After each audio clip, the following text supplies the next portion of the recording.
It's kind of crazy how this episode, while it was yet again Bleach 1000-Year Blood War dropping straight fire, there was also a moment that happened that was glossed over that I remember the manga made it to the point where Tite Kubo, the creator of Bleach, was receiving some very disturbing messages and people were very angry with Bleach because of that one moment that, again, the anime kind of just seamlessly went through, and we're gonna dive into it because through and through, I gotta be honest with you, Bleach's 1000-Year Blood War right now is just unstoppable. Episode 8 episodes deep, not a single flop of an episode, not a single episode that felt like it was out of place, slow, anything like that. Even when Bleach was kind of driving it to the point, to the needle, with basically going really fast, nevertheless, it still has just been absolutely kicking major tail. And honestly, it makes me feel like, damn, I wish some of my other favorite shonen manga and anime out there had similar treatments when it comes to that final arc's adaptation. I wish Naruto's 4th Great Shinobi War would have this type of adaptation, or would have had this type of adaptation. Sometimes it kind of teaches you a lesson that being patient pays off, because yeah, Naruto may have had its adaptation go on many years ago first, but Bleach is showing, dog, look, waiting, and every episode you're going to just be blown away. And it's kind of also showcasing that the seasonal approach, when done right, especially for the final arc, can really bring it home, because this feels like the best that Bleach has ever been. It feels like this is right here the pinnacle of what this series has to offer, because it's just been freaking incredible. From this episode even being an aftermath episode, right? Like this episode, we're following up some of the biggest and most iconic moments of the series. Captain Yamamoto's death, Captain Yamamoto using his Bankai for the first time, everything that we had with the Stern Ritter and the Quincy King, so to speak. We're following up from that, so you're ideally expecting like, alright, this episode is going to be a little bit slower, this ain't going to be one of the big ones, but no, Bleach yet again delivers from top to bottom, even starting off with one of my favorite scenes of the episode, to be honest with you, was Ichigo's conversation with Rukia. I feel like the base of Bleach, to a certain degree, always goes back to the very beginning of their friendship, their camaraderie, everything that they've experienced together. I know some people like to ship them, but yeah, I guess we won't even dive into that. Leave the shipping alone. But just seeing them reunited there, and Rukia saying, yo, you really went to the Soul Society and you really was trying to protect us, huh? Like, yo, I just really appreciated that moment. It kind of brings it all full circle, also demonstrating that while, yeah, there's this big war and whatnot, Ichigo is the main character. Ichigo's life and who's important to him are also going to get showcased and focused in on, and not just the grandiose problem of the 1000-Year Blood War, because it's still Bleach. Also even adding more to just like, yo, Rukia really knows her guy. She knows that Ichigo is really going through something, because hello, after everything that Bach told him at the end of last episode, I would be a little traumatized too, like, wait, my son born in darkness, like, what do you mean, Dad? And I mean, there was just a ton of stuff in this episode, yet again, diving into Ichigo's Bankai is destroyed and broken, and pretty much there's no way to remake a Bankai. Like a Shikai, you could throw the argument that with time and all of this stuff, you can manage to put it back together, but a Bankai destroyed can never be put back the way it was.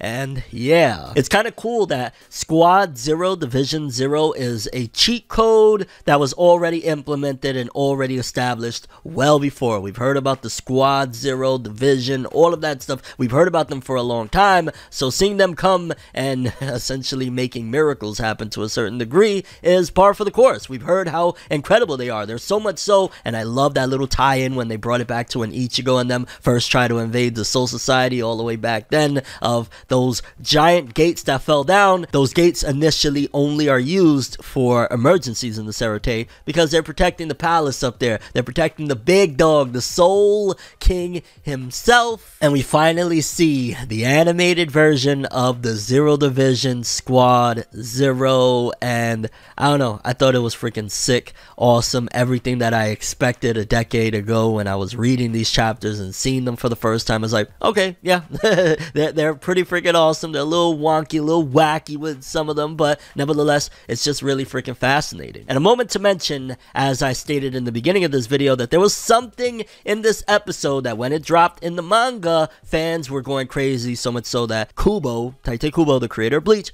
was getting death threats. They were threatened flattening him. We spoke about it briefly on a couple of episodes now, but this one in particular is the moment where fans realize, wait a minute, Byakuya is still alive? Byakuya is still alive? Because we see the Zero Division have a couple of pods with them, and they're basically taking these people to the Royal Palace, and that's Rukia, Renji, and Byakuya. And a lot of fans were like, wait a minute, when they first saw Byakuya being healed, how, Sway, when your Zanpakuto is completely shattered, when everything is broken, when your sword is done, it has been said that you are supposed to die. However, you could throw the argument that maybe it's not so cut and dry. Also, the fact that the Zero Division, who have already been previously established as they're a thing in the series, are basically kind of on another level, so to speak. Their healing is a lot more advanced. Maybe those people before them that have had their Zanpakuto shattered have probably not been able to have help from the Zero Division. Hell, the Zero Division only came down because the Serete was decimated and the captain commander of the Serete was killed. Like, if not, maybe they probably wouldn't have come down. I mean, look, for Aizen, did they ever come down? They didn't even come down for that shit, which, let's talk about it. I loved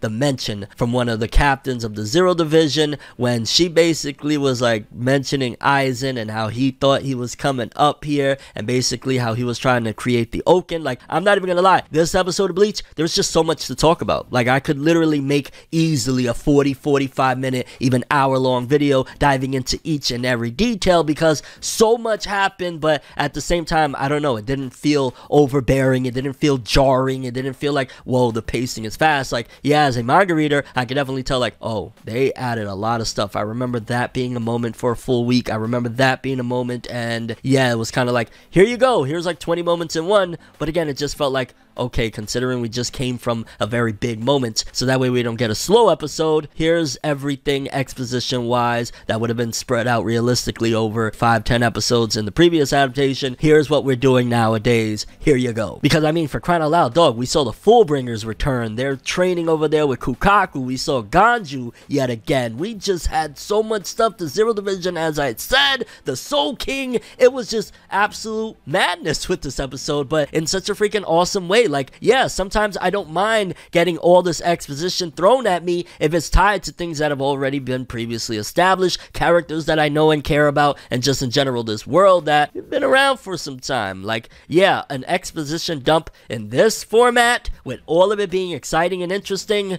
do that. Like, I don't mind it at all. But the Zero Division also tell Ichigo that they're gonna take him with them to the Royal Palace. They're gonna basically train him up, and this was, I believe, the first episode that really harbored a lot of comedy. From the time of seeing Kon involved, to Urahara speaking to everybody and Orihime and them from Kon's head. Like, there was just a lot of comedy. Ichigo being shocked at some of the stuff with the Zero Division when he's first about to start training and stuff like that. The fact that he's about to get shot off into the distance to train with one of them. Like, there was a lot of comedic moments, and I ain't gonna lie, I'm not mad at that either. I feel like this is definitely the most appropriate place to have it. Like, this was essentially a downtime part of the story right now, right? From epic action and stuff like that. So if you don't want to have a joke cracking while Captain Yamamoto is being sliced in half and destroyed, then maybe, you know, the aftermath where they're trying to heal and get back together so that they could go for round 2, maybe you could throw the argument this would be where the jokes go. And I loved it. Ichigo's funny faces and shit. It was like, oh, haven't seen that in a few freaking years.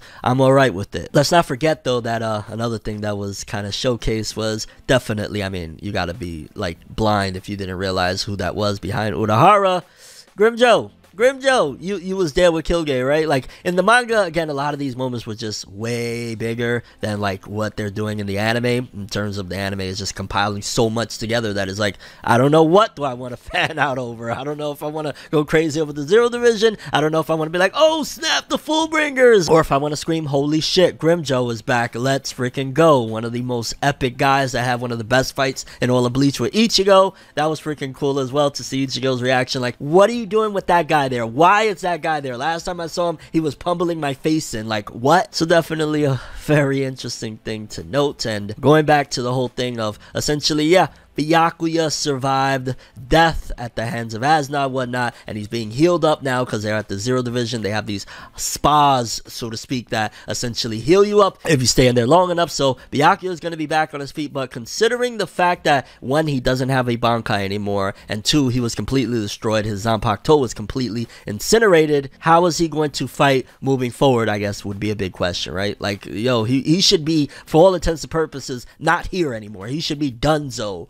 Where do you go from here? Is he going to get a new Zanpakuto? Are they going to be able to create a new one for him at the Zero Division? Or is he going to depend on, I don't know, Mayuri Kodasuchi to make it? Like, what's going on there? But either way, I'm glad that seemingly for right now, I don't see people going crazy, bugging out, screaming about inconsistencies when it comes to, yo, dog, Byakuya's still alive, what the hell? Like, I don't see people stressing out over that like they were with the manga, and I'm grateful because, dog, the fact that Kubo was getting death threats over this, and in the anime it just kind of glosses over, it definitely says something that, manga readers, relax, bro. That's like if right now I was to just start screaming like, yo, dog, why is Kon in the Soul Society? He's a stuffed animal, he shouldn't be able to be blah, blah, blah, blah. Like, yeah, we could go there. And I believe his name was Ichibei, if I'm not mistaken. One of the, he seems like the leader, the founder, the bald guy with the beads around his neck. He definitely was very interesting out of the entire Zero Division. I mean, for crying out loud, Zero Division, pretty freaking hacks. And again, it makes me wonder, like, damn, it takes the captain commander getting sliced in half and destroyed for you dudes to come down? Like, did y'all come down for the original? Oh, they didn't even come down for the original war, right? Like, yo, they really don't care. I guess their primary objective is and will remain regarding the Soul King, which, let's talk about the Soul King. Again, it was referenced about Aizen wanting to get up there and become a god and replace him, but it almost feels like the Royal Guard, the, you know, Zero Division, so to speak, so much so realized, like, dog, we're so freaking strong that they didn't see Aizen as a concern. They didn't see him as, yo, why don't we just send one of them down there to go take him out? Because why didn't they? You know what I'm saying? Like, if their main objective, their primary target is we have to be bodyguards to the Soul King, and somebody was down there destroying and causing havoc, and all your guards down there couldn't do anything, was it just that y'all realized this Ichigo Kurosaki guy is that dude and he'll handle it? Or was it that y'all just felt very confident that even as strong as Aizen was, that, you know, it took the final Getsuga Tensho to take him down, they didn't really, like, feel like, meh, like, if he tries to get up here, we're gonna stop him, dog? Or maybe they were so confident about the whole Oken situation, about that being their bones. That was kind of a crazy reveal, and I forgot about that from the manga when they were like, we are essentially the Oken. The Soul King redoes our bones, so to speak, to become the Oken, and that's how we're able to come and go through the Royal Palace, because we're that. And again, it was just kind of mind-boggling. And I hope everybody watched the entire episode. I hope you watched every freaking minute of it, including the extra scene after the ending of the episode, because something very huge. Ichibei, again, one of the Zero Division, was speaking to the Soul King. He said, looks like you're awake. And the Soul King, again, is just very weird. You see his design. He almost just looks like a torso and a head inside of ice, and his eyes light up. Really makes you wonder what the heck that thing is, because ideally you would think, okay, the Soul King would be something like the captain commander of the entirety of things, right? You would think it would be like some Yamamoto looking dude. So the fact that it's just a torso in what appears to be ice makes you wonder again what that is, and also kind of confirms why Aizen said that thing when he referred to the Soul King all those years ago. He was referring to that thing. So what is the Soul King? Massive questions. But overall, this episode, it provided so freaking much, from Grimmjow, the Fullbringers, and Ganju, Kukaku, the Zero Division being introduced for the first time, finding out more about the Oken, Bones, and Aizen. Like,